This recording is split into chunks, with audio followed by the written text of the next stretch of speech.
Unattached battalion जैसे cobra हो गया सर, आरएफ हो गया, उस स्टैंडर्ड पे हम लोग अपने लेवल पर उसको किया है।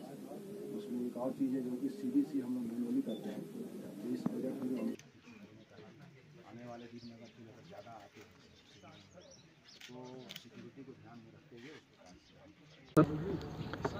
देखिए, जो भी इलेक्शंस हैं या आगे अमरनाथ यात्रा है, उसमें जो भी तैयारियां हैं वो मुकम्मल करने के लिए पूरे हम लोगों ने अभी से शुरुआत कर दी है। और हमारी ये कोशिश रहेगी कि कोई भी आयोजन होता है यहाँ पे किसी भी तरह का, चाहे वो चुनाव हो तो चाहे यात्रा हो, उसमें पूरी तरह से हम लोग तत्पर रहेंगे। और जो लॉ एंड ऑर्डर है, जो सिक्योरिटी है, उसके पुख्ता इंतजाम किए जाएंगे।